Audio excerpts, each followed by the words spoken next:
culture reigns supreme. With too many podcasts and unsolicited opinions, two friends brave the storm to give you just that. Room 303 presents Revenge of the Pod. With your hosts, the Mexican meat connoisseur, Jason Escudero, the Puerto Rican nerd aficionado, Luigi Orozco.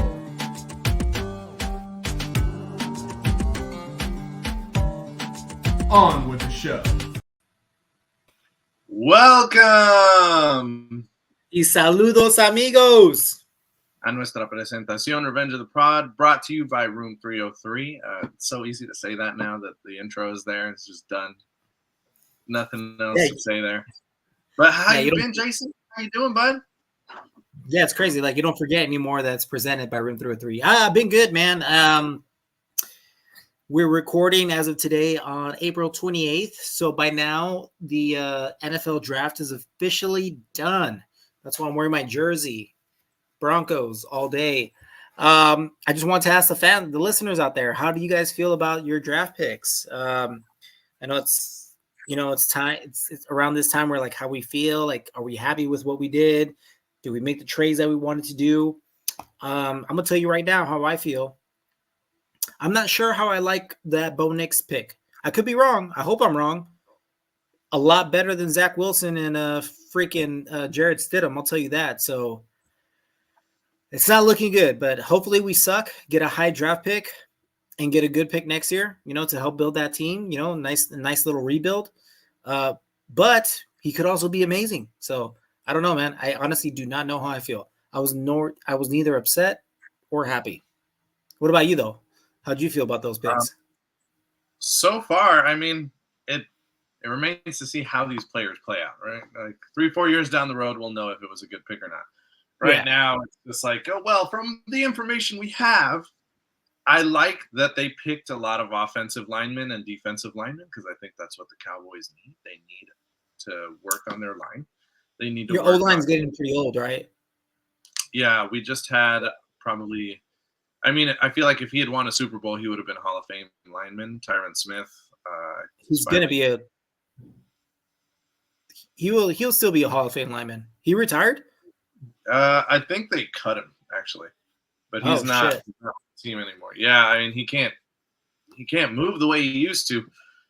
I'm surprised the man can walk. He's had that many injuries, so they definitely had to find an answer for that and some other holes that were on the line already.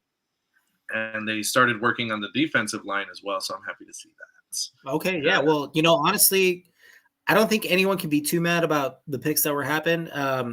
Although if we have some listeners out there that are Atlanta Falcons fans, I'm sorry.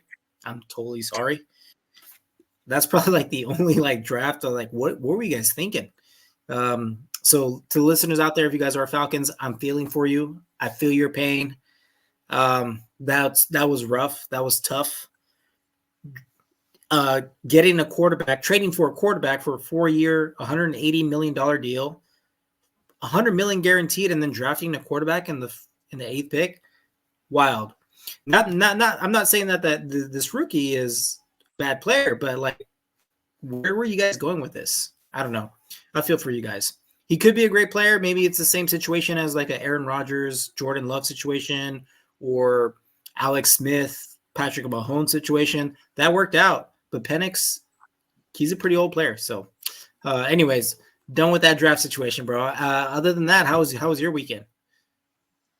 Pretty good. I went out of town, went back home to a wedding. Congratulations. Little wedding vibes, huh? Yeah, congratulations to Anais and Roy. That's the wedding we went to, family, friends. They had a beautiful wedding. They had a cool video that I kind of wish we would be able to do for our wedding. I was like, oh, that's cool. They got interviewed about it and everything. So, whoa. Our wedding? What are you trying to say, bro? Oh, yeah. Me and Gabby getting married, you know what I'm saying? Oh, okay. I was like, are you proposing to me right now? I'm fucking on a podcast right now, bro? Because you could have done better. But I'll cry right here. No, yeah, so we did that, but that's about it for me. I got to have a green chili double from Whataburger because they don't sell those on this side of the Whataburger line. So yeah. They have Blows something my called the mind. spicy bacon burger, which is what I always get, but every once in a while I'm like, I miss that green chili double, man. Spicy bacon burger, huh? Sweet and spicy, so it's like a tangy bacon burger. Bro, I gotta try that when I go to San Antonio in a few months. Then. Yeah, it's pretty good. I like it. I always get it. Lately, I've been just going back to the basics and getting a number 2 with grilled onions and cheese. But yeah, usually I go for the all-time favorites, and that's the one. Number Anyway. 2, that's a double burger, right? Yeah. I'm a number 5 guy. Most people go for the bacon. Yeah, most people go for the bacon. I know Number a little 5 with grilled onions. Yeah. But yeah, how you been, Jason? What's going on with you? Oh, dude, been pretty good. I don't know if since the last time I recorded, I also went to a wedding, Shay's wedding. I don't know if he listens. I think he does. But shout out if you are listening. They had a wedding, beautiful wedding. Dude, by far, probably one of the best suits I have, like, for a groom that I have ever seen. Purple. It was a purple suit. He's a Vikings fan. Okay. And like on the inseams, it was gold. Oh my God. This dude, he's like 6'7". His wife, 6'5", 6'6", I think, maybe shorter. But oh man, beautiful wedding. But like they looked amazing. We actually went to the day we went out the day before. Just because they wanted to go out before the wedding, right? And everyone was lit. Because Jermaine drove into town. We got there late. And everyone was drunk as shit. And Shay's wife, Berlin, shout out Berlin. She's very tall, man. Like I said, she's like 6'6", 6'5", maybe, I don't know, maybe even shorter. I don't know, but she, in my eyes, because I'm 5'7" and a half, if I'm being completely honest, 5'8" with shoes on, guys. So in my eyes, she looks like she's 6'6". Everyone's drunk. It's like a huge ass bar. And then this bouncer like walks in, like he's picking up like beer cans and stuff like that. And he's like, yo, is she standing on the table? Like, she needs to get down. And we're like, no. She's not standing on the table. She's just standing up. And he's like, wait, what? Like, yeah, that's just how tall she is. And like, he looks at us. He's like, no way. There's no way. And he goes up to her and is like, and he was going to tell her, like, get down from the table, right? Because it looked like she was standing up on something. And then his mind was blown. He was like, yeah, every time. Like, everyone's mind is blown. I like how tall she is. But yeah, she looked amazing. Beautiful wedding. So shout out to that. I had a great time. I got to see a lot of the good friends, Jermaine, Eric. It was a good time, man. It was a good time. But that was weeks ago. This past weekend, just chilled, man. Yeah. All right, cool. I know you played a lot of Halo. A little jealous. A little bit jealous. Played a lot of Halo while the lady was gone. I missed her though. Not gonna lie. After a while, I didn't play like a few days because I was just so tired of it, which is crazy. I don't get tired of Halo. Yeah. Has that ever happened? Yeah. Yeah. Okay. Yeah, I definitely. Went out of town because I was like, I'm gonna make the most out of Jason being able to play whenever. So I was like, let's go. Then I was done for a bit. I was like, I'm glad I'm going out of town. I don't want to play Halo for a couple of days. And by the time I got back, I was like, all right, I'm ready to play. Anyway, let's get back into business, Jason. So I want to start implementing something a little bit, something new that people might find a little bit entertaining. We want listeners to try to guess as well. Let us know if you got it before I give the answer. But I'm going to give a bad movie summary.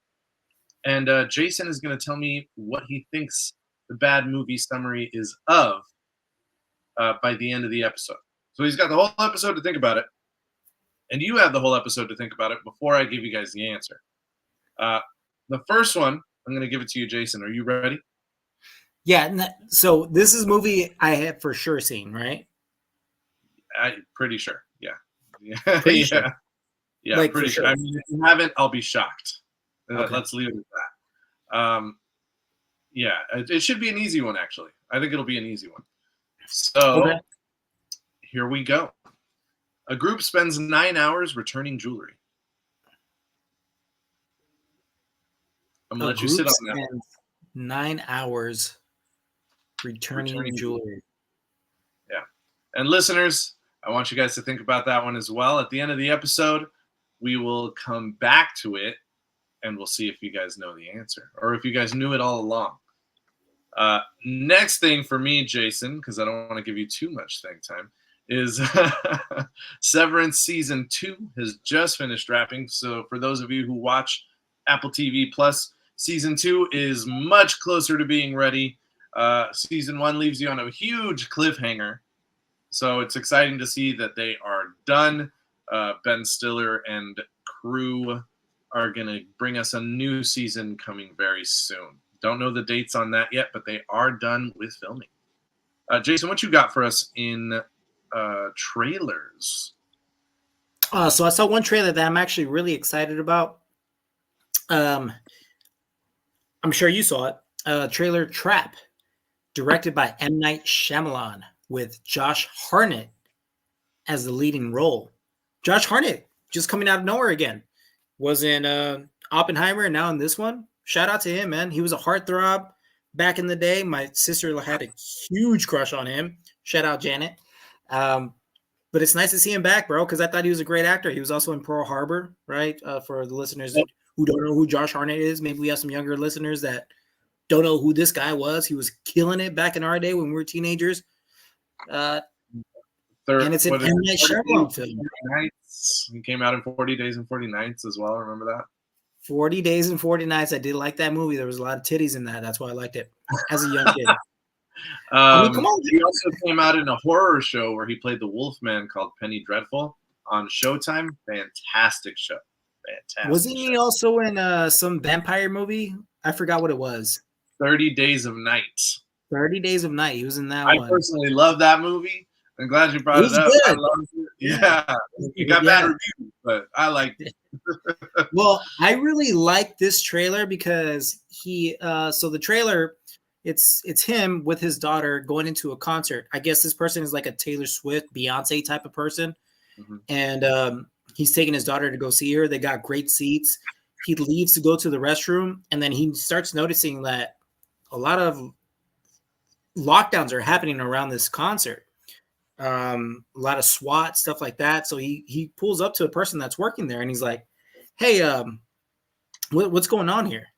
And they're like, "Oh, you didn't know?" Like, he's like, "Oh, I can't tell you." It's like it's like breaking security codes, right? But he's like, "No, come on, tell me." And he's like, "Well, yeah, all right, whatever." I was like, "So apparently, there's a serial killer that I guess the detectives or something that's involved in the case found out that this person might be at this concert tonight. So they're going to lock down this concert after the show, and they're going to check everybody to see like who's who." And it turns out that Josh Hartnett is the serial killer. So, and that's all we know. But like, I was like, wait, you're kind of in this trailer, like you're spoiling everything. Like we could have found out when we saw this movie, but obviously you got to lure us into this movie. And then also I was thinking it's an M. Night Shyamalan film. So there's got to be way more to this, right? Yeah, I was about to say that's just the tip of the iceberg. Then, if they're giving it away in the trailer, then that's probably just the beginning of the story. Yeah, and you know what? M. Night Shyamalan has a lot of great misses and a lot of great hits. You know what I mean? Yeah. Hit or miss. Like, right, where's he gonna land this? So I'm honestly kind of excited, just because it looked really good. Like the trailer really spoke to me, but again, the trailer really spoke to me in The Happening. That was not good. I don't care what you say about The Village. I really like The Village. That's just me. It's not great. So I got The Village ruined for me because everyone was saying how much they hated it, and I saw the ending without having seen the whole movie because someone was watching it. I was like, "What's going on?" And then I even saw it, and I was like, "Oh, this is what they're talking about."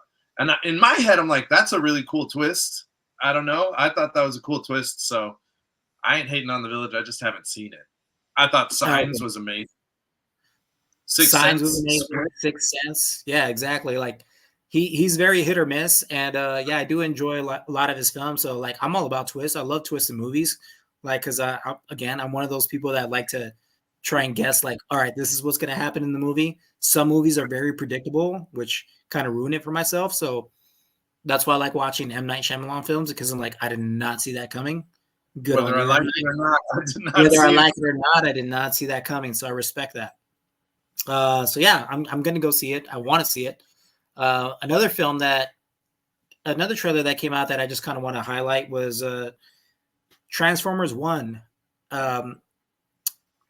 It's set to come out pretty soon. It's an animated Transformers 1. I thought it was going to be like, like a Michael Bay type of animation, but it's not. It's like very animated. And I'm not sure how I feel about it. It seems very comedic and not serious. There's some action, but like it just, I don't know. It just kind of felt more like a cartoon, but a cartoon like where they barely tried. Like this could have been like on Nickelodeon, maybe. Wait, it's coming out in theaters? It's coming out in theaters, yeah. Interesting. So it's aimed at kids only. That's what it seems like. Yeah, it does. But it felt like when I was watching the trailer, I was like, this feels like a really good Transformers show that could have been, that is just kind of like a repeat, like Teenage Mutant Ninja Turtles, right? There's like some good ones, there's some bad ones. This seems like one of those bad ones. I don't know. To me. Speaking of that, Teenage Mutant Ninja Turtles show is getting those previews already. I'm excited to see it. I'm excited to see what they do with it.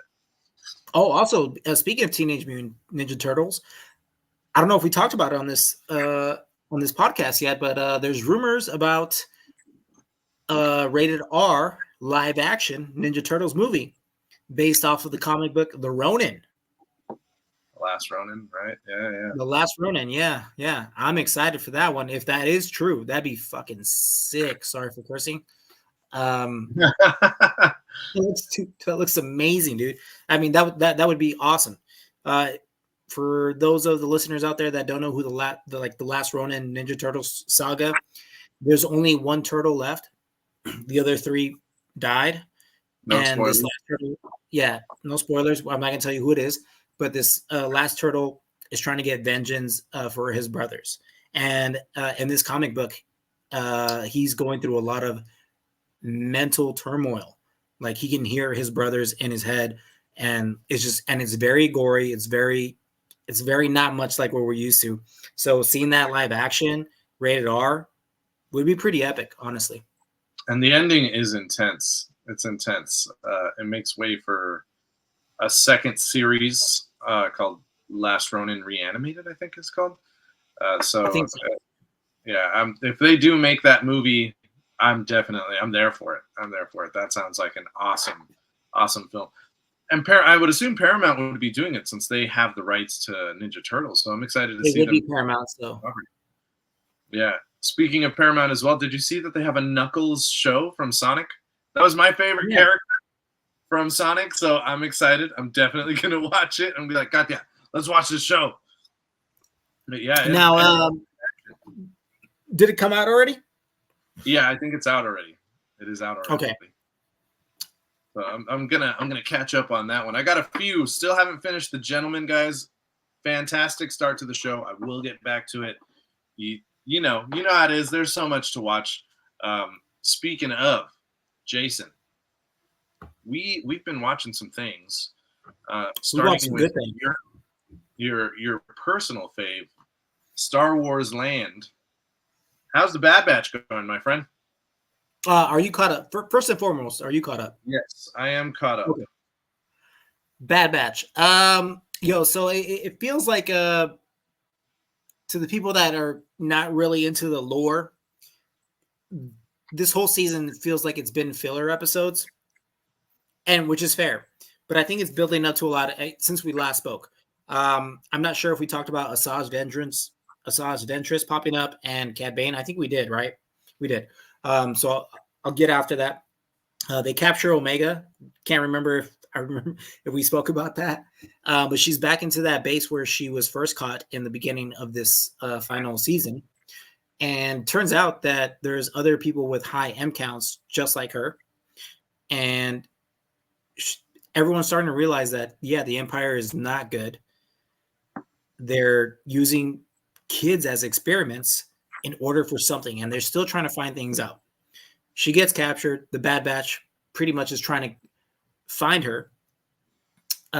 There is another clone. Her name is Emery. She's a female clone, which we didn't know there was other female clones until this last final season, right? Which I thought was pretty interesting.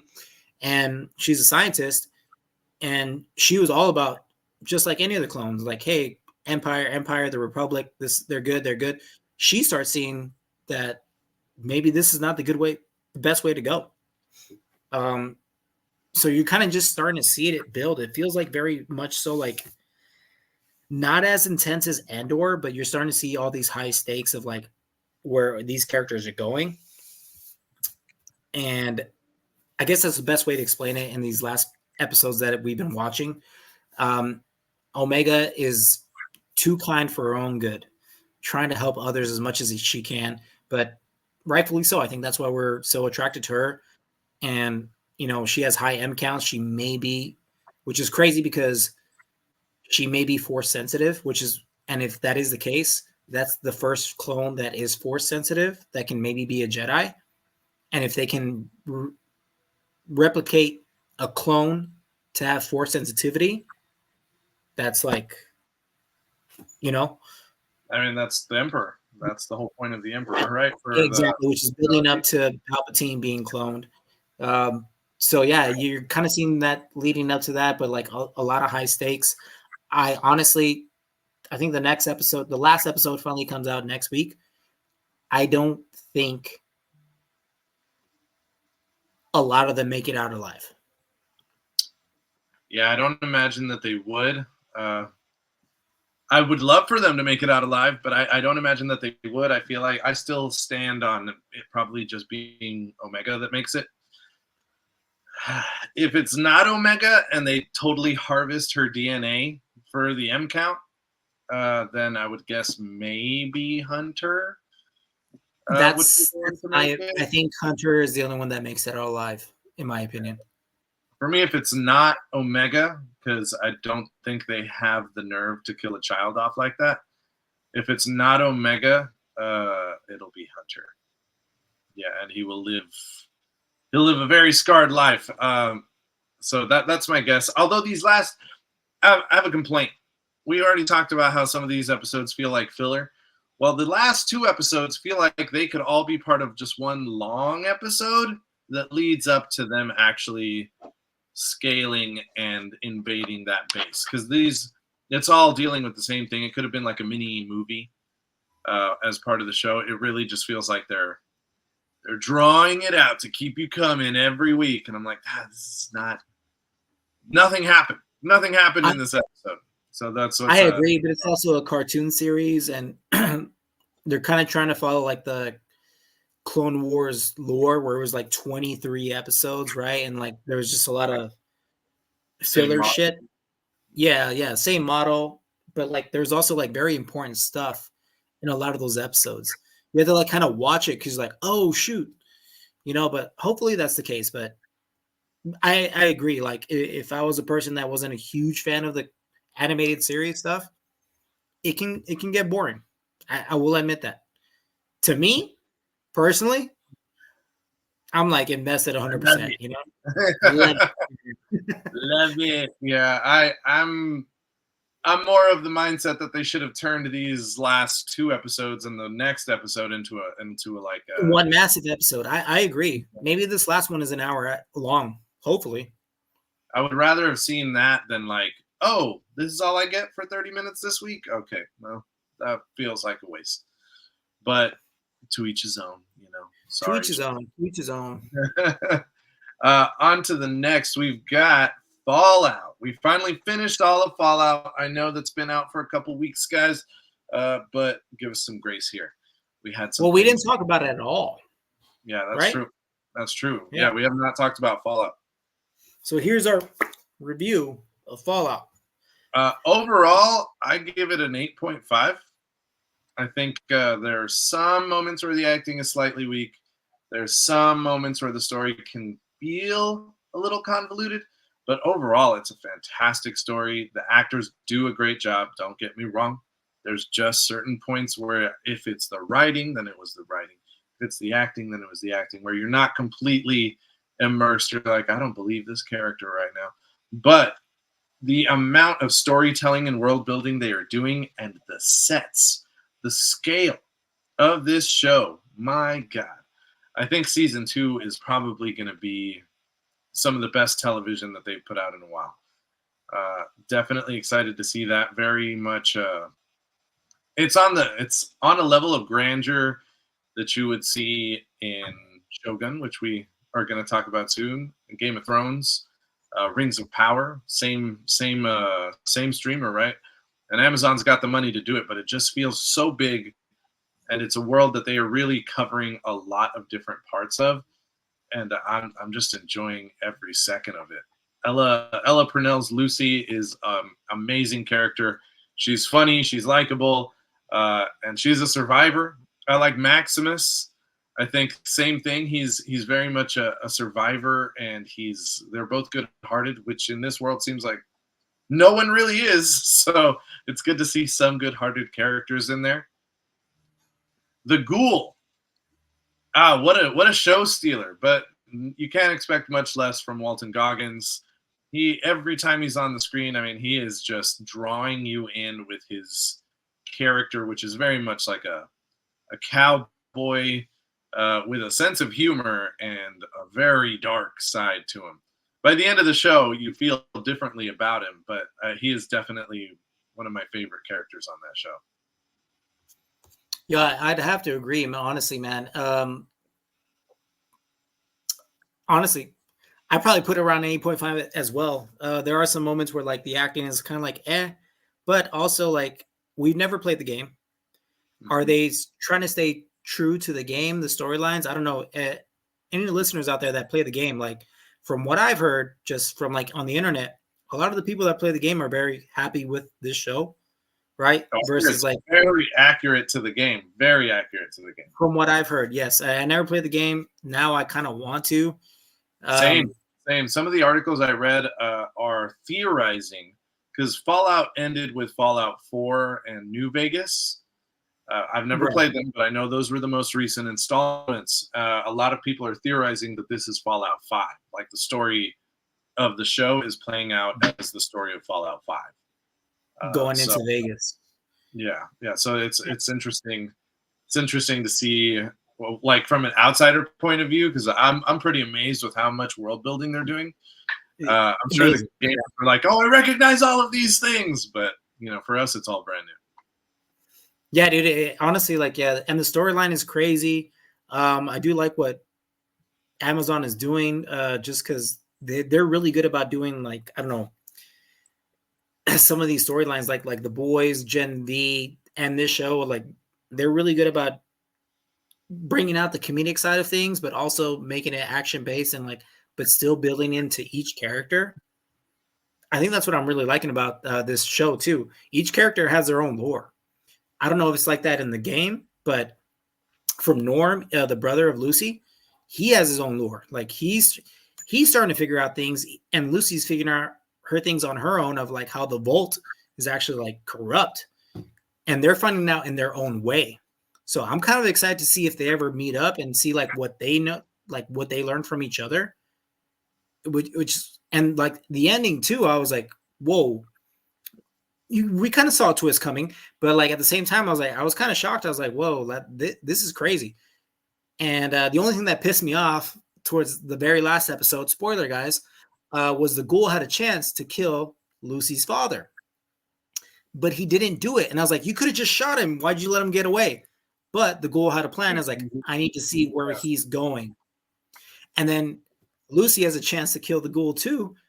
It's like, do you want to find out what your father's been doing and how corrupt your fucking lifestyle is? Follow me and we'll find out together. And I love that. From where Lucy was from the beginning of the show to where she was now, amazing. Also, the ghoul too. Like we also like Ghoul's an evil guy, but it turned out that's not the case. I mean, he's not good per se, but he's not evil. Yeah, that's what happens after years of living, you know? Yeah, it's not as black. Yeah, That's what they make so good in the show. None of the characters, except for Lucy, like she's pretty clearly good. She makes good choices, but all the rest of the characters, like they have a lot of gray area, which is, I mean, you've seen on TV. Those are the best characters. Those are the ones that you can relate to the most because they don't have a clear sense of what is going on and what should be done correctly or incorrectly. Maximus is a great example of this. I'm not a fan of Maximus as of right now. Oh, how come? I don't know, man. I understand like where he grew up and like him being bullied, but like at the same time, like, was he the one that put that sharp thing in his best friend's boot? And it turns out it wasn't, right? Yeah. And it wasn't. Yeah. But like it makes you think like it's like what's going on? But like he also had moments where he probably could have saved this, his Titan's life. Is it Titan? I can't remember what it was. Titus.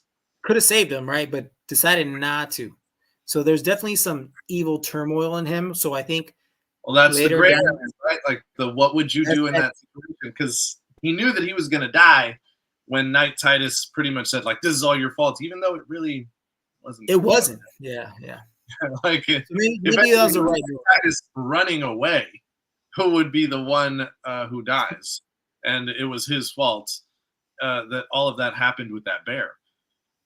But yeah, I know that choice to let him die is what makes him a great character, which I enjoy because I think Maximus is a good character. You could tell that he just wanted to live a good life. He wanted to live a safe life. He was ready to go with Lucy, and little does he know that the vaults are not the place for the good life that he was hoping for. He wanted the vault to live a good life with her because she told him it was a good life, and it turns out it's not. Which was also amazing. Yeah, exactly. Yeah. He doesn't know about that yet. So like all this stuff just comes together beautifully. Good storyline. Very impressed from a video game to a show. Amazing. Now I'm like, I got to play this fucking video game now. Same. I was thinking the same thing. I was like, I really want to play this game. And I have a theory. I'm sure that you're probably going to jump on there with me, or if you've not already thought of it. The reason that Maximus doesn't know, from a writer's standpoint, the reason that they made sure Maximus doesn't know that the vaults are not a safe place is that he's going to end up in a showdown with the ghoul.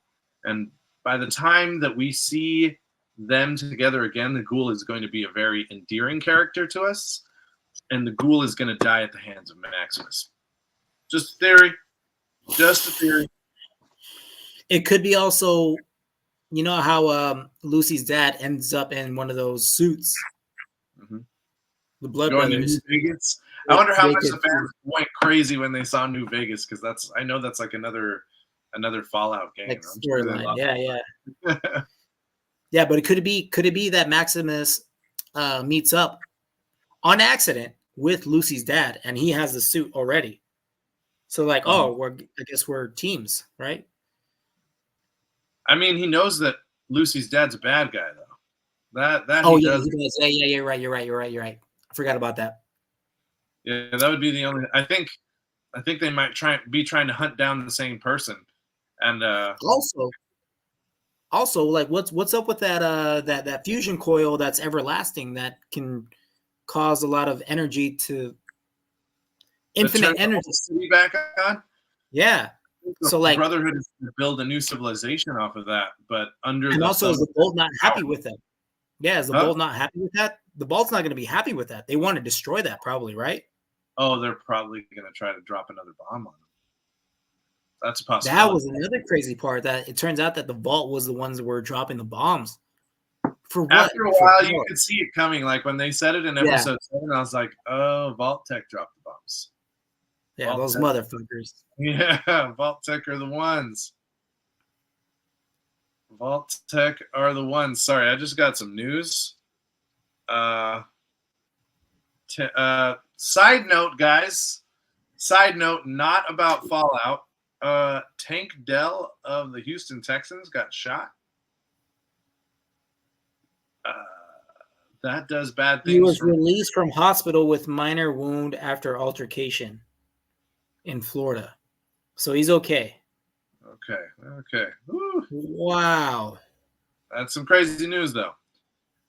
You gotta, I don't know, man. I feel like, look, man, wherever you grow up, you gotta put yourself out of those situations. Right? Yeah, I would agree. I get it. We're young. We've been young. Holy fuck, I sound like an old head. But yeah, you just gotta. God, sometimes you feel invincible. You gotta just, if you can talk your way out of it, just if you see something bad going, put your ego aside, get out of there. I hope he's okay. Oh my God. Yeah, it's great. Yeah, well, I mean, he was released with minor wounds, right? So we're Yeah, good. yeah, but still, it could have been worse, man. So crazy. It's funny to say that we sound like old heads, right? Now I get it too. It's so annoying. Like, I hate having to admit, like, oh yeah, with age does come wisdom. Just like the experience of things, like it really does change your outlook. You kind of wish you listened to your parents. Not all the time, all right? Because I get it. Their parents, generations change. There's a lot of stuff that does change, but like there's sometimes where like I just kind of wish I would have took my parents or older people advice, because could have saved me a lot of trouble, honestly. Yeah, no, same. And even little things, like, I know my mom. Oh, your mom? Oh yeah, go ahead. I know my mom always. I used to be like, because my mom used to be like a daredevil. She'd love going on roller coasters, all these things. I was like, why don't you anymore? She's like, I don't know, I can't anymore. And like, I flew on 3 planes this past weekend, and I've never had. I think I've had motion sickness once before, and I got motion sickness on pretty much all 3 of these planes. And I was like, oh, I was nervous before even getting on the plane by the 3rd one. And I was like, oh, this is why people change in their older age. It's like your body is reminding you, hey, remember that bad thing that happened to you? It could happen again. And I'm like, oh no, I'm turning into an old person. So that was one of the thoughts I had. Sorry, go ahead, Jason. That's crazy. I forgot what I was going to say, but yeah, definitely forgot what I was going to say. It's all good, though. My bad. Back to Fallout, though. New Vegas. We are definitely excited to see a second season. I think we're going to see a lot of these characters return in different ways. I'm interested in seeing how Thaddeus comes back as a ghoul. What we're going to do about that doctor? Like, who's gonna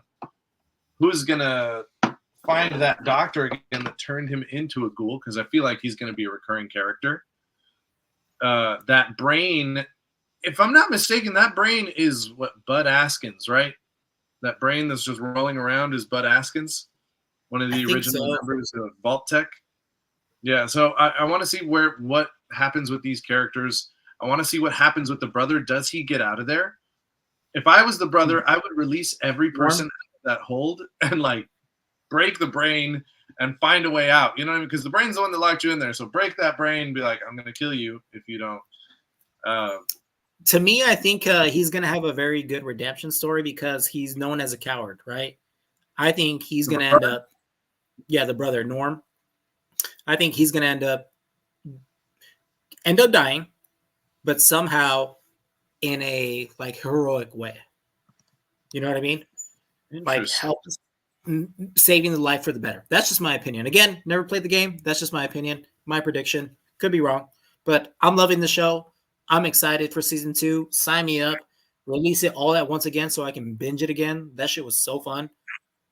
Yeah, that was good. It was hard to keep up because everyone watched it so quickly. I was like, I gotta keep watching. But I was watching another show with Gabby, so I had to make sure that I finished that one up with her too. Excited for season 2. Yeah, we did a pretty good job of not spoiling it for you. So yeah, nobody spoiled it. Everyone said it was a good end to the season, and I would agree. I think Moldaver really gave a lot of eye-opening information to Lucy's character, even Maximus's character as well. At the end, when she's talking to him and she says, what do you think the Brotherhood will do with infinite energy? And then you can tell that he's really thinking, like, how am I going to stop the Brotherhood? How am I going to turn things around? And what he really is going to have to do is kill the leader and, like, either get everyone behind him, but TV shows don't work that way. They never get They never get everyone to go behind the good guy, right? That's too easy. So he'll have to fight his way out of there. Maybe take a fusion core with him. But I'm excited to see wherever they take this show. It's all a Game of Thrones, you know. Norman's a coward. Why is he a coward? I didn't see that. Maybe it's just me. Norm, the brother? That's what I'm saying. I think he's gonna have a redemption in next season, bro. He's a coward right now. But why do you think? That's my question. Is why do you think he's a coward?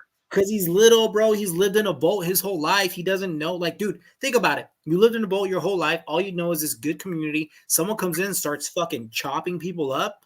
How are you going to react? No one is taught to fight and defend yourselves. No one is like that. There's some people that do have reactions like that, but some people don't. It's either fight or flight, man. Some people are fight or flight. He's a flight person. I personally don't see him as a coward because he keeps digging into the truth. Now like whether or not he knows if he's going to die or not, he went into Vault 31. He went into Vault 32. He was the one looking into questions. He was getting into the computer system. Like he was putting his own life on the line just to find out more. That's why I don't see him as a coward personally. I see Chet again. Even admits that he's a coward. He's like, we're all cowards. He's a coward at first.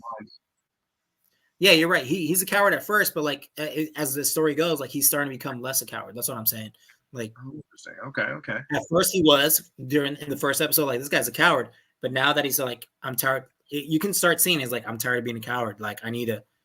Like he was scared to go with his sister, right? That was a coward move. You know what I mean? Okay. But like towards the end of the season, he's like you said, goes into Vault 32, goes into Vault 31. Like he's starting to like, fuck, you're right. She's right.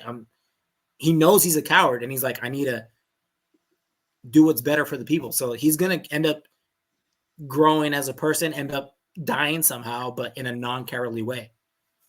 Yeah, and I feel like he's gonna die so that Lucy. I feel like he's gonna die so that Lucy has like a big portion of her story arc finished in whatever season that happens, because it could be over the course of multiple seasons. Could be. I'm excited though. Yeah, no, but great show, guys. Check it out if you haven't already on Amazon Prime. Definitely worth the watch. I'm excited to see that again. Huge sets. Can't wait to see what else they do with it. But let's move on to Shogun, Jason.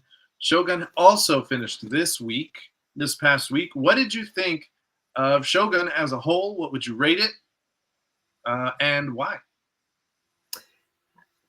9.2. 3. Okay. 9.23. 9.23. Acting is amazing. The storyline's amazing. I don't know, man. Every character had their own development to it. My favorite character at the end of the show had to be Fuji, and she was like just a side character.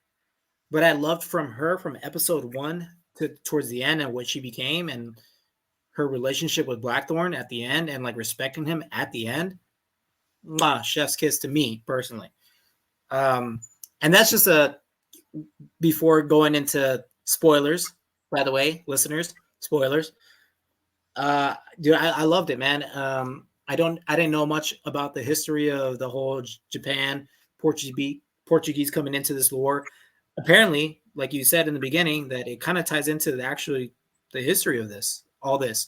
So I was just in it for the ride, man, and I was very surprised, and I loved it, dude.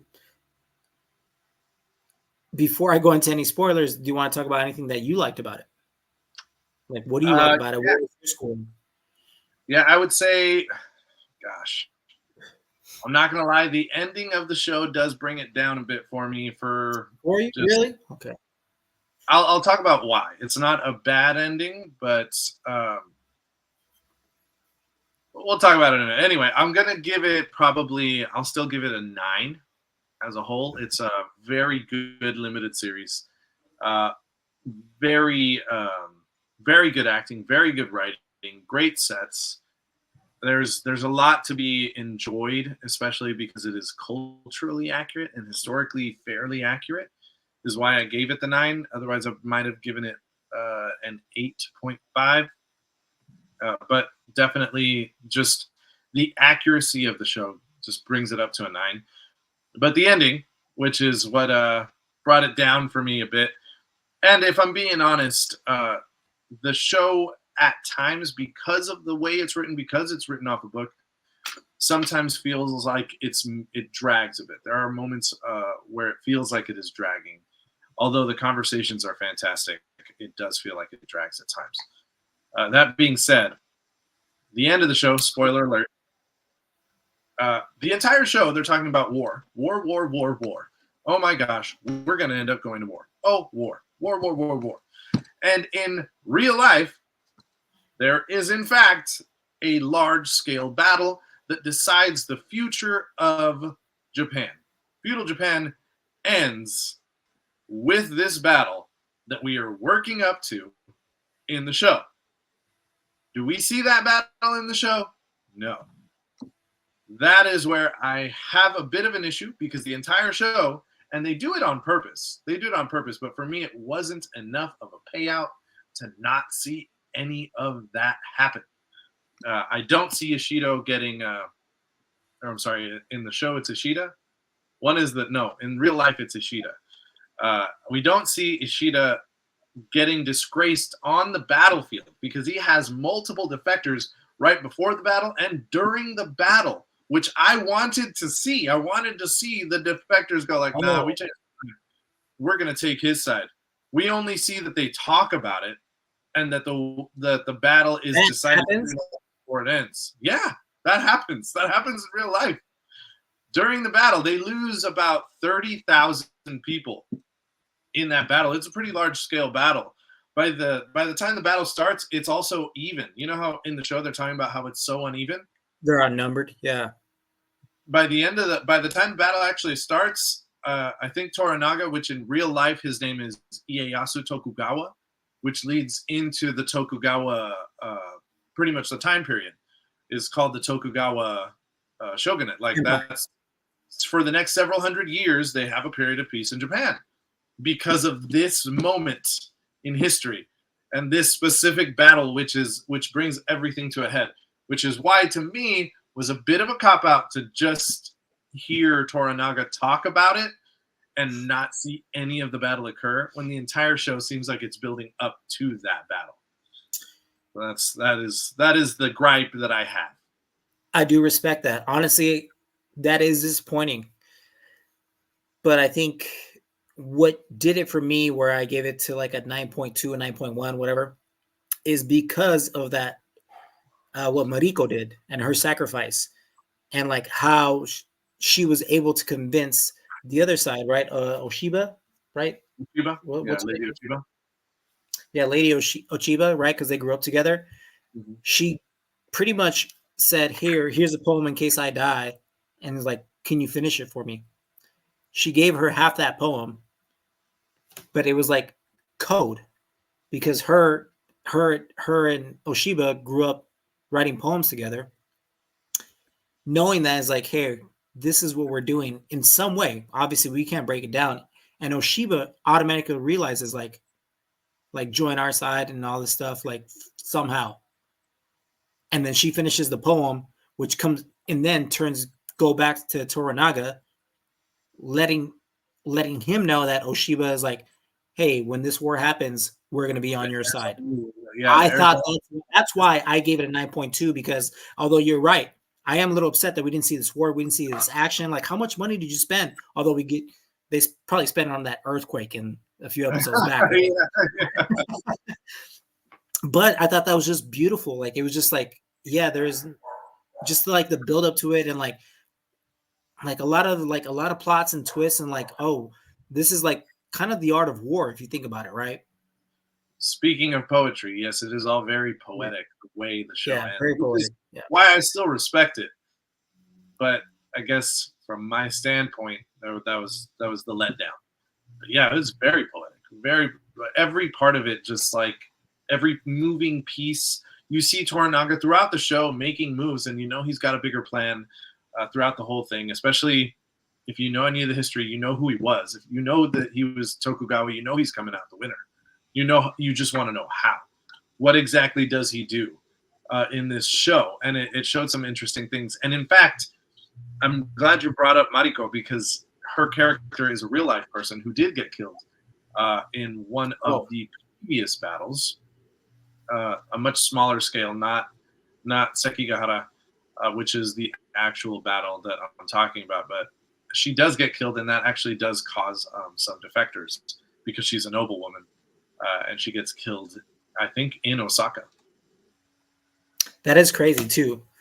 Like that whole scene, like leading up to it, was like, I have the right to leave, and pretty much telling us like, it makes seem like you guys are welcome here, but not. You're not. We're technically prisoners, and she forced that move to let everybody know. It was like, hey, we're not. It's not peaceful here. You guys are prisoners. It may seem like you're held in these huts and all that stuff. It's all beautiful. It's not.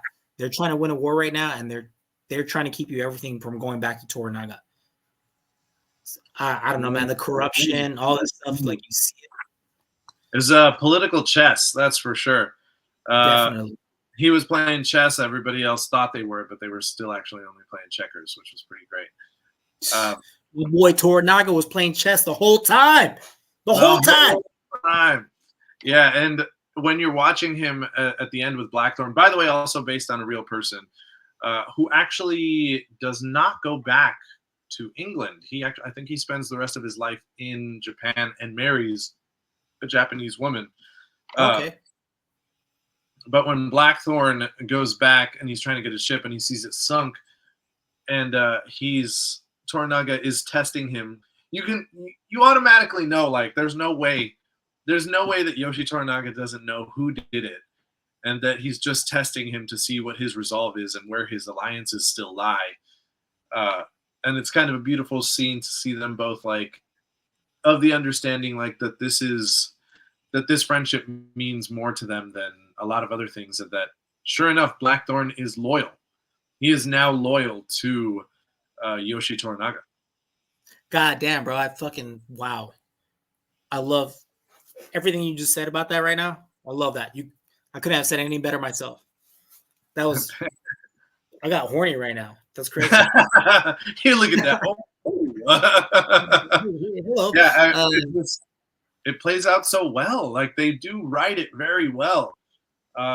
Again, my only gripe is, how can you rob us of that battle? It is probably one of the greatest battles of Japanese history, and you just decided, maybe not.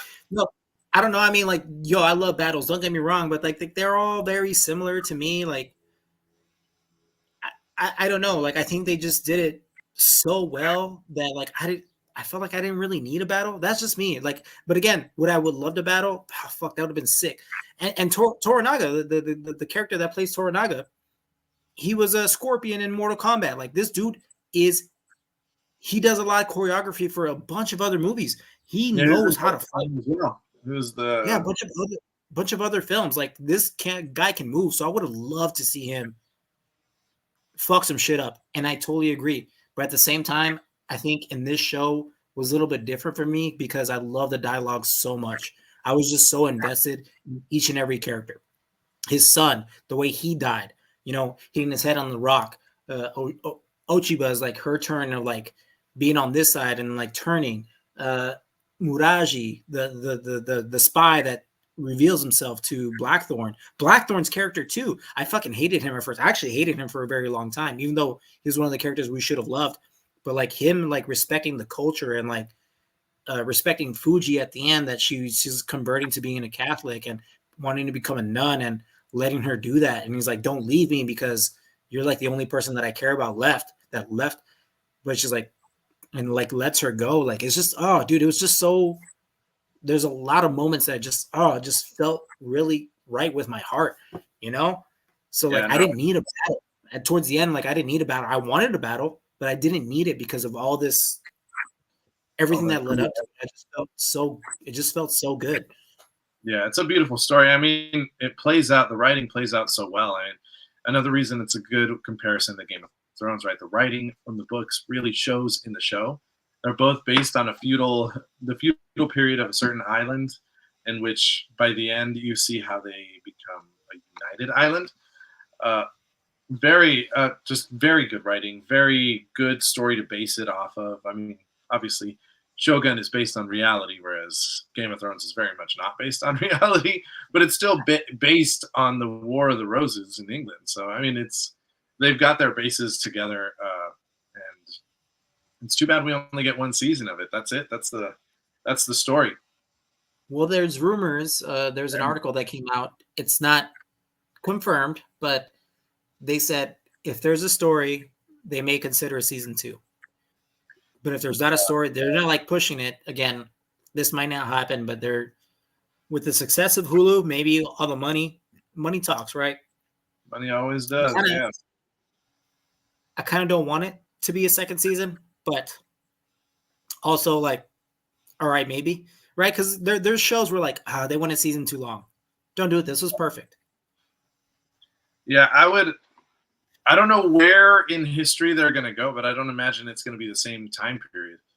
There's only one other large event that occurs 16 years later that deals with Ieyasu Tokugawa and his supremacy in, or I guess his ability to keep power in Japan.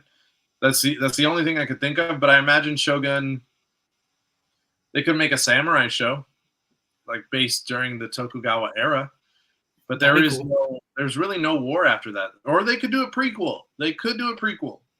There's a lot of events that occurred in the 40 to 50 years right before this. A lot of stuff happens, so they could do a prequel. I'll be about it.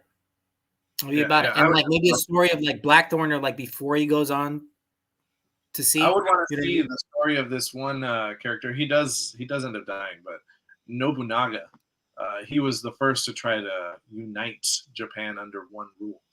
So I would love to see his story because he was a badass. Yeah. So that's it for me. You got anything else to add on Shogun? Nothing more, but I kind of want to watch Blue Eye Samurai again now for some reason. Season 2, man. I'm waiting for that season 2. All right, let's move on then to Xmen 97. You've been catching up, Jason. You've been catching up.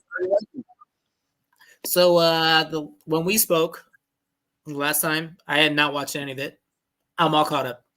And probably some of the best animation to this year. I agree.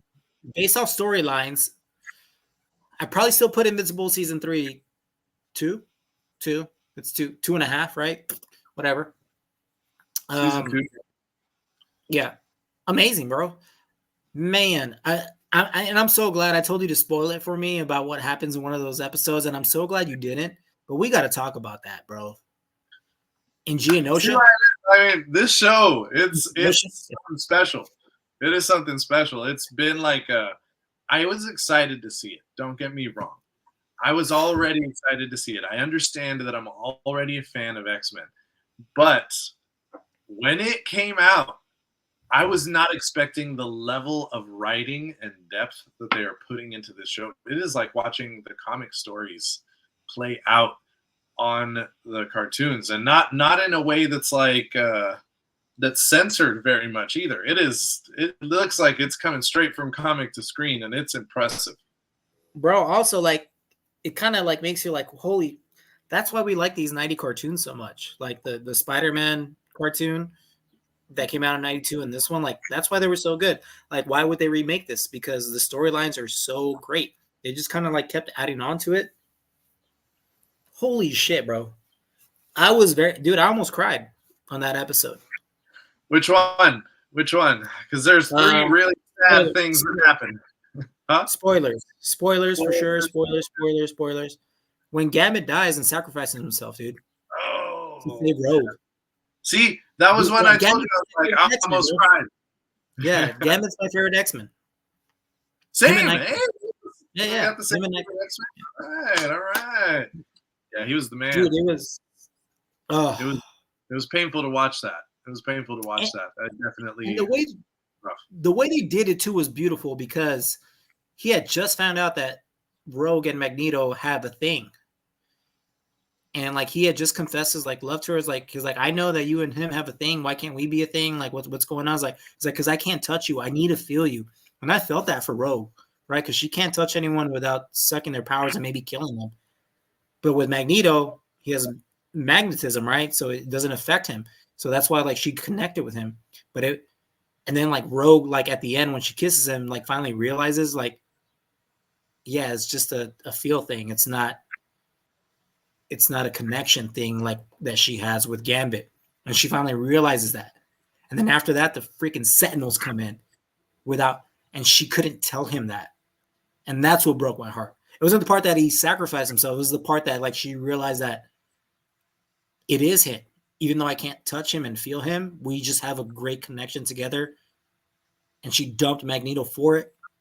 Oh, I'm about to cry again, bro. Fuck, it just fucking felt him. Oh, it hit me. It hit me right here, bro. It's like that saying that people have of you don't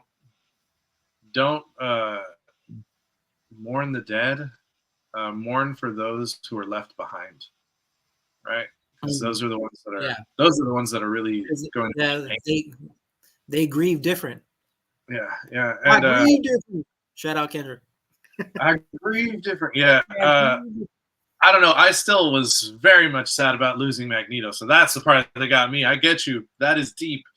But I was just so sad to see Gambit go the way that he went. Magneto, we're led to believe that he died as well. But by the end of that next episode, we see 2 episodes. 2 episodes later. Sorry. We see that Magneto is still very much alive, but he is he is captured by, I don't Sinister know Sinister and someone else. I don't know who that guy is. We're gonna have to reach out to our comic book aficionado, which is they said his name, and they say in his name in the show, but it's a very forgettable name, so we'll probably find out. But Sinister is working for him, so. That just tells you the level of power this guy has if Sinister's working for him. Sounds like an Apocalypse level kind of character, because that's the only other character I remember Sinister working for was Apocalypse. I'm definitely excited to see where that goes. I'm glad to see Storm fight her own demons literally to get her powers back. I thought that was a great storyline. And it's a cool way to sideline Storm in an event in which she probably could have prevented a lot of the damage that occurred in Genosha. Yep. So it was a good, smart way to sideline her while also giving her an interesting story to work through. Because I was totally into that bird demon storyline. I thought I was definitely excited to see how that played out. And I knew that she would end up getting her powers back by that point. The one I wasn't super excited about, and it's very comic booky, is Xavier's still alive. He's in space with the Shi'ar. I was like, oh, that's a bit of a cop out, but okay. I have not finished the original show, so maybe it was already set up for us to know that. I'm gonna definitely have to rewatch the original show to make sure. But I was like, Professor X is alive. That's a bit of it cheapens the story a bit. But they use that, right? They even said, we can use this lie that the X-Men have been telling us against them. So I like that the show even addresses that that's kind of a cheap thing that was done. The Jean Grey and Madeline storyline is crazy too. Like Jean Grey was cloned, and Cyclops fell in love with the clone. Friar, yeah. And not Jean, which is crazy. I mean, they're pretty much Jean is just a clone of Jean who thought she was Jean that acts just like Jean. Exactly. Like they share the same memories too. Like it's pretty insane. Yeah. And then at the end we get Cable. Turns out, right? Obviously, Cable is Jean and Cyclops' kid, the one that they sent to the future to save his life. Just a lot of good storylines, man. It's just very comic booky, like you said, and it's doing well. They're doing it right, to me, in my eyes, and doing it well. Doing it well. Yeah, I saw the Nathan Gray thing coming like from far back because I loved that storyline as a kid. So you were like, oh yeah, that's Cable. Yeah, I was like, oh, that's gonna be Cable. How he becomes Cable was something I never understood as a kid, and now like seeing it in the storyline, I'm like, oh, he gets infected with a virus. Understood. That's what they meant by Sinister taking him. Now it all makes sense because Sinister is obsessed with the DNA of Scott Summers and Jean Grey, and that's where we get Cable from in general. So yeah, it was cool to see that happen. I'm excited to see where else they go with this. Were you the one telling me that this is a 1-season thing, or are they going to try to continue this for more than a season? I have no idea. Was definitely not me. Yeah. Okay. I'd be okay with the second season. Yeah, I would be more than happy. Depending on how they end it. Oh yeah, that's true. I'm jumping. Right. 8. There we go. Or jump to the future. Give us a 10-year jump. Xmen 2024. There we go. Where everyone's doing emotes and shit and podcasts and whatnot. X-Men aren't even invited anymore. They just have podcasts. Yeah, they're on our podcast. We get featured. Jubilee is the new leader, right? But yeah, definitely check it out, guys. If you haven't, it is. How would I explain it? It's not a kids show. It is a kids show, but it's not a kids show. So if you're into animated shows with deep storylines, this is. If you liked Invincible, you will like X-Men 97. How about that? I can confidently say that. I agree, man. Like I said earlier, as much as I love Bad Batch, but I think it's gonna come third between Invincible this year and X-Men as far as my favorite animated shows go this year so far. Yeah, I think Bad Batch season 2 was a lot better than the third season has been so far. But a strong ending could help Bad Batch season 3. I mean, we'll see. Yeah. Yeah. I don't think it's going to change my opinion. Okay. Just because I'm sorry, go ahead. No, you go ahead, and then we'll move on. I don't think it's going to change my opinion because every show in Invincible was just like, whoa, character building. And the same thing with the X-Men too. Was like everything was like, whoa. What's next? With Bad Batch is like, okay, there's a build. What's going to happen next? Now, I'm like, whoa. Yeah. Next, let me see what happens next, right? So that's the only difference. Next episode, yeah. There's not that feeling with Bad Batch. And I feel like last year there was. So, yeah. Okay. Just a few more hits on my end. Jason, is there anything else that you wanted to say before I hit a couple of things that I saw? No, but the final episode of Quiet on Set came out. That's right. Because I know 4 episodes came out, and there's a 5th one, and it wasn't even announced. So if you guys were really invested in that, a 5th one came out. I haven't watched it yet. I started to, but then I stopped it because wait, Jamie's out of town. I need to watch it with her. So catch that if you guys haven't seen it. So yeah, absolutely. I want to see the interviews post when it came out to see what they think about everything that has happened since. That's definitely a big one for me that I want to check out. Also, if you guys have not seen Ministry of Ungentlemanly Warfare, check that out. It is out. I'm going to be trying to catch it this week. Really want to check that one out. But I'm going to go into a couple things that I did watch, including Civil War. I know I did not mention that since we haven't been on in a couple of weeks. So I did see Civil War starring Kirsten Dunst. It is directed by Alex Garland, who pretty much was the director of Dredd. He also did, which movies am I missing, Jason? He did some big picks. He did Ex Machina as well and Annihilation. He did Men. And then he has writing credits on films like Sunshine, 28 Days Later, 28 Weeks Later, and The Beach. So all really good stories. This continues his great work in action and drama. And Civil War is not what you think it would be. I would give Civil War a solid 8 rating, same as Dredd. I would give Dredd an 8. So Civil War and Dredd are on about the same page for me. when you see the name and you see the previews, a lot of people, I think, were assuming that it was going to be politically driven.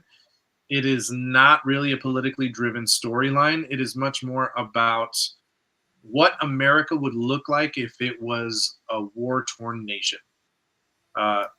Things that the rest of the world experiences on a regular basis. He kind of gives us a lens of what that would look like through an American point of view, like in America, in the United States. What would it look like if our country was being torn apart by war? And it is very interesting to see. And it's also very much just, in general, it shows what war does to anybody. It shows how war makes people make certain decisions, no matter who you are or where you live. It causes certain things to happen because of the nature of the beast. And for that context, great film. Highly recommend it. I hope you guys check it out. It's still in theaters. Civil War, directed by Alex Garland, starring Kirsten Dunst.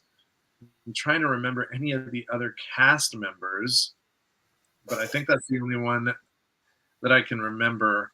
No one else is super memorable to me. Jesse Plemons. That's right. He does come out for like a minute. He's not a big. I heard that presence was pretty dope though. The what? I heard his presence was pretty sweet. Yeah, his scene is one of the more intense scenes in the movie for sure. Nick Offerman plays the president as well. There are a few more familiar faces. Shout out to Wagner Moda. He does a really good job. Never seen him in anything before. He plays the journalist that is working with Kirsten Dunst. So that was pretty cool to watch. Yeah. Great film overall. Definitely recommend. Go check that out, guys. It is a bit of a downer of a movie. So if you're not really into that kind of film, don't go check that out. But overall, if you like action, if you like drama, if you like war stories, this is definitely for you. It has that feel. Also, for the ladies, I'm moving into my next thing. For the ladies, I finally checked out Bridgerton all the way through, seasons 1 and 2, because we know season 3 is coming out. I know lots of the ladies know season 3 is coming out in May. I will say I think I liked season 1 more than I liked season 2. Good watch overall. Shoot, what would I give Bridgerton overall? Probably like a 7.8. Yeah, only because some of the acting is just not believable. I don't care what you tell me. Some of the acting is not believable. The writing and the sets are fantastic. But some of the acting on some of the characters' parts, you're like, oh, I don't see it. I don't see it. But a lot of the main actors do a damn good job in their roles. I would say it's a little bit more the side characters that don't put enough work. But it is a lot of fun to watch. If you want to watch something romantic, it's definitely that show. And season 3, can't wait to see what they do with it. I'm hearing that it is Penelope's character that gets the glow up. And I'm assuming Colin Bridgerton might be a part of that. We're going to see Eloise, probably a reconciliation between Eloise and Penelope. For those of you who watch the show, you know what I'm talking about. That would be my guess. And we'll see if Lady Whistledown still gets to keep her secrets. But yeah, Bridgerton coming next month. First part, then the second part in June or July. I also watched the short Spider-Verse film on YouTube from Sony, which shows Miles and his dad. Yeah, I liked it. I liked the short film. It was pretty solid.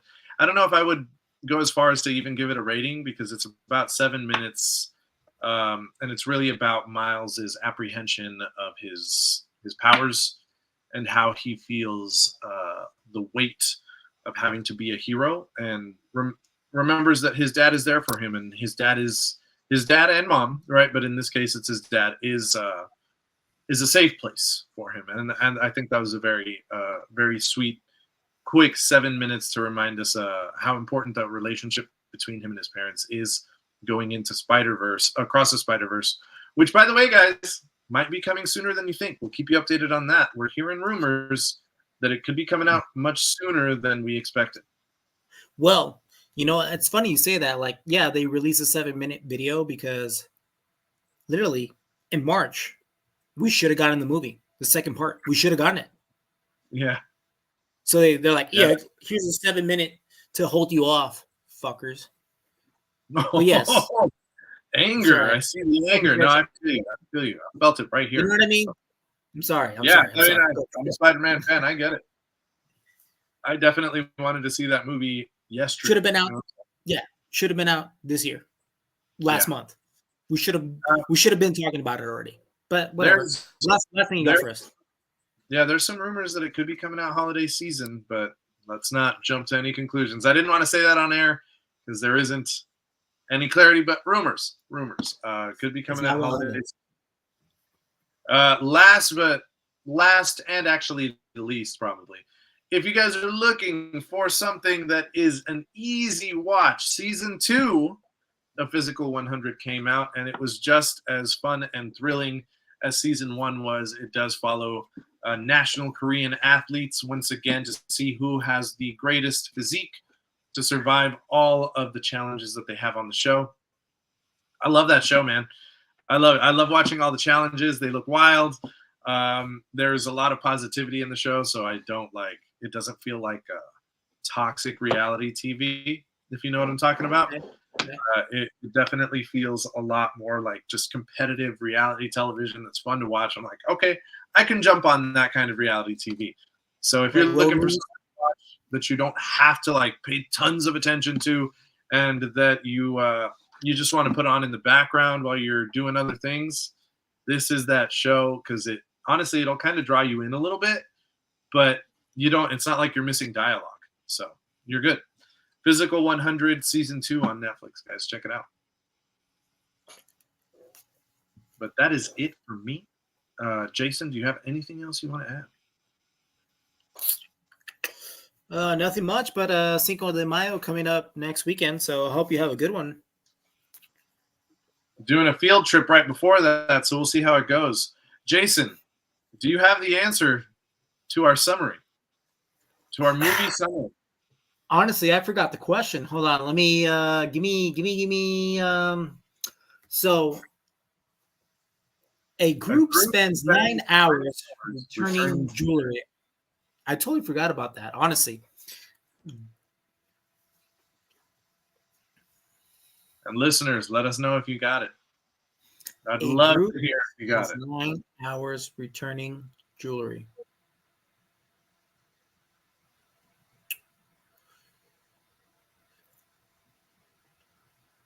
It's a movie where they steal something and try to put it back.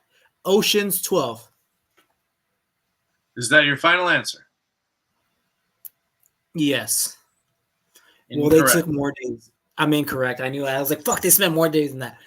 Well, it's a bit of a tricky one because it's a movie series. Yeah, but it was a good one. Honestly. All right, what is it? It was 9 hours. It only took 9 hours?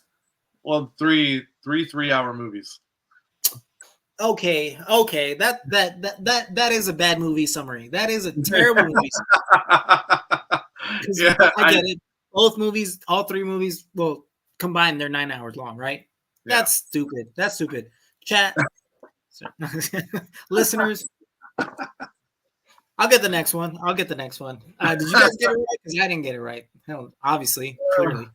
When I read it, I started laughing immediately. I was like, "That's pretty funny. That's pretty funny." Well, I do have a question. So next week, do I have to come one prepared for you? Correct. Sir. Make it a little fun. Okay. All right. Cool. Correct. But let us know if you got it right. Yeah, let us know. We'd love to hear from you guys. But as usual, we love you. We appreciate you. Sorry, Jason. I can see you still upset about that one, but he's 1-0 right now. Yeah. Well, no. It's 0-0 because I have to get one right to get a point.